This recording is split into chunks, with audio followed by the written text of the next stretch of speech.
Hi, welcome. My name is Glyn and I'll be your professor today for Closet Essentials 101.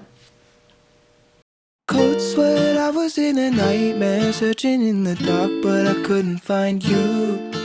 There were footsteps coming down the hallway, but when I turned around, it wasn't you. For the past few years, I've always made the mistake of impulsively buying items that are trendy, animal prints, which have gone into style and as quick as that, have grabbed their stuff and run out of the door. I can't snap, but you get the point. When I was like 12, I used to watch a lot of these Closet Essentials video, and now that I have a YouTube channel of my own, I decided why not bring it to a full circle and make a video of my own. So I wanted to give you guys some unique pieces on how to build a killer wardrobe, but this is a Closet Essentials video. I cannot really steer away from the buy a t-shirt or buy a jeans combo, but I will be trying my best to give you some tips and tricks on how to choose the correct basic for you. Today, I decided to impart some unlicensed advice and knowledge to you, my viewers, on how to build some cute outfits with just some basic pieces. So let's get on with the video. Starting with the most basic thing ever, I have this black and white t-shirt. I'm quite picky with my t-shirt because some fits are really not flattering on me. Starting with the sleeves, I like a sleeve that's around 7 inches or longer. Anyways, I noticed if you go a bit shorter, it can make your arm appear bigger than it actually is. So I suggest a sleeve that ends right in the middle of your arm or longer. For a slouchier fit, you can go for a longer sleeve that almost reaches your elbow, and it looks a lot more of a Korean style, which I'm quite into. If you're into the longer sleeve style, I suggest you can check out Uniqlo's men's shirts. So for the fit, you can go for an oversized fit, which seems a bit slouchier, and if you like that oversized look, I say go for it. Or you can get a t-shirt that's a bit more form-fitting and ends right below your belly button. I have another option, which is this gray American Apparel shirt. I really like the way it fits on me because it meets all the requirements I want in a t-shirt. Another plus that this shirt has is that it's a bodysuit, which is something I really love because you don't have to keep tucking it in during the day.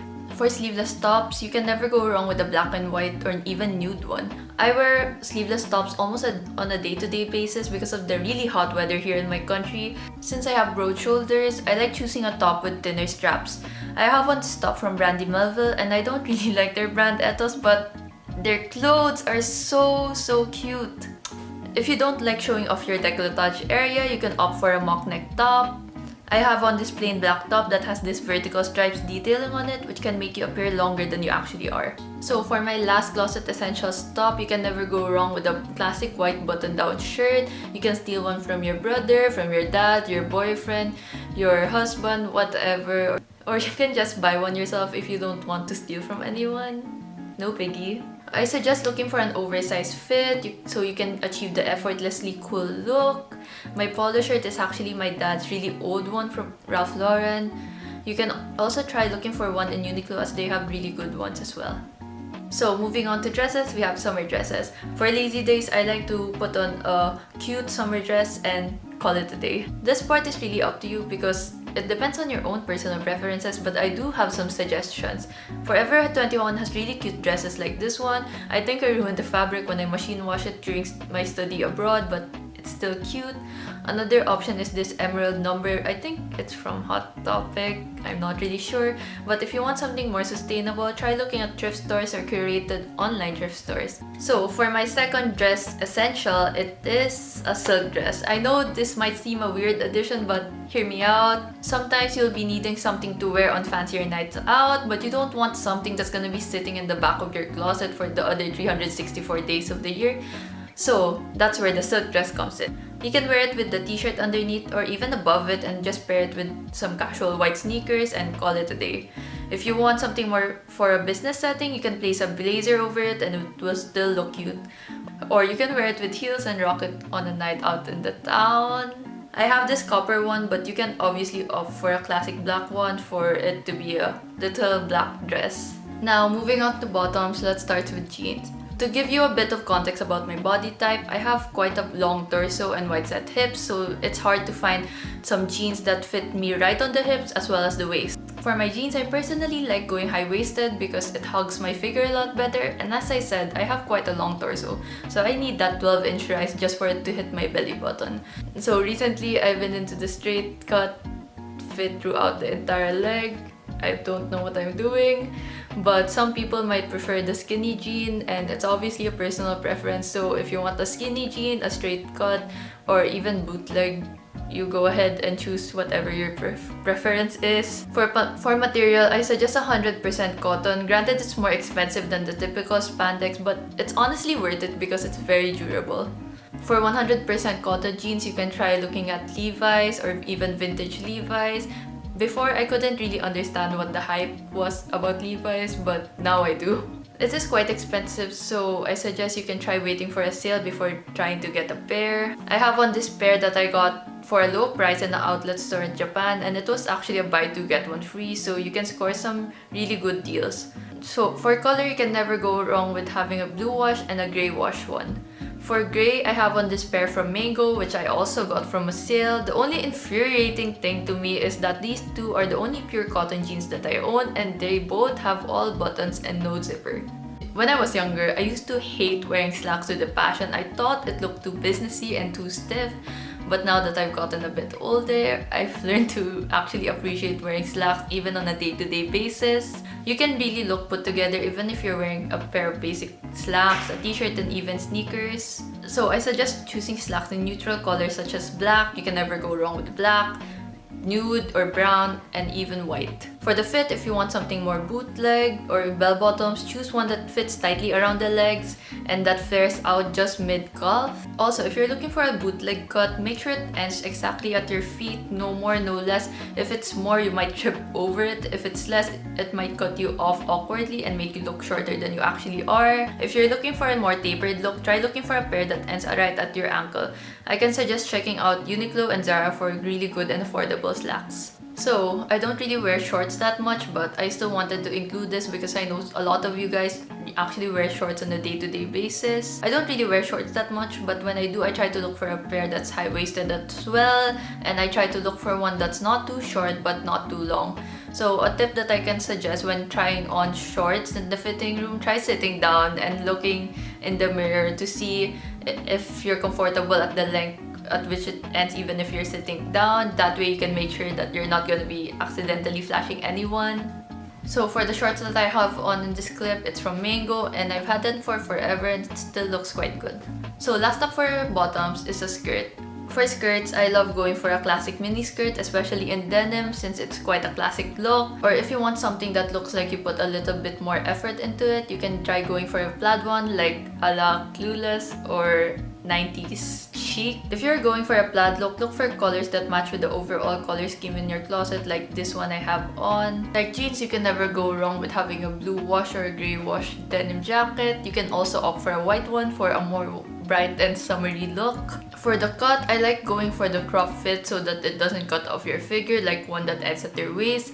I have this one from Gap, and it also has the crop sleeve for a more unique take on the classic denim jacket.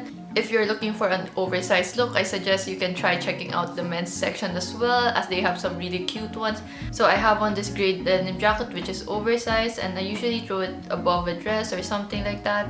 As always, try looking for something with 100% cotton for a more stiff and clean look. Blazers no longer just belong to the office, but it has made its way into mainstream fashion, and I'm honestly living for it. Personally, I love an oversized fit just because it doesn't look as formal and uptight as a regular blazer. I personally also love a good black blazer, so I usually steal my brother's blazers, or if I want something a bit more oversized, I steal my dad's. And take note, he's 5'11" and I am just 5'4". So the blazer that I have on is a custom tailored blazer from my brother, and you can layer it over a graphic tee or even a dress. You can also wear it without a shirt and just cinch it in the waist with a belt. I also love a good double-breasted moment, and I have on this nude one from H&M. So lastly, for outerwear, it's good to have a good fitting leather jacket. For the weather in my country, it's not really advisable or that smart to wear a leather jacket, but it's a good staple to have in your closet because it actually goes with everything. It can make you look very chic without even trying. Like my denim jackets, I like having a crop fit as well. The leather jacket I have on ends exactly at my waist, so it gives off that cute fit. Moving on to shoes, you can never go wrong with a classic white sneaker. You can pair it with jeans and a t-shirt, you can pair it with a summer dress, and it looks good with everything basically. For a classic pair, you can try going for Nike airforces or even Converse. Personally, I don't own a pair of white Converse, but I've been looking to buy a pair. A trendier option is the fila disruptors so that it can give you a bit more height and it's quite cute in my opinion. So next up is the black boot. I know everyone has their own personal preferences for a good black boot, but I'm here to present to you some cute options as well. So for the classic never ever going to go out of trend pair, try saving up for a pair of Doc Martens. They are so hard to break but honestly it's worth it once you do because it gives your outfit a lot more character. If you want something a bit fancier, look for something with a bit of a heel. If you're not that comfortable with heels, you can try looking for a block heels just so it can be a bit more comfier. Try looking for a pair that ends above your ankle because something that ends right at your ankle can make you look a bit shorter. I am so glad that low heels are back in style because they have saved my feet from massive destruction. I love wearing heels but sometimes my feet just can't take it. For low heels, I like something that has a square toe. I think it looks really cute. And another option is something that's more pointy as it is more flattering on the feet. I have on this pair from Staccato.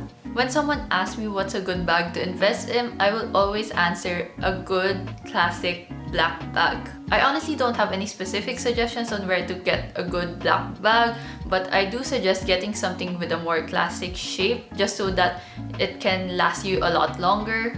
I have this vintage bag from Bally from my mom and it has this structured shape with gold detailing on it. If you can splurge, a classic Chanel flap bag is a good investment as well. I honestly don't think it's ever going to go out of style, so it's truly a good investment.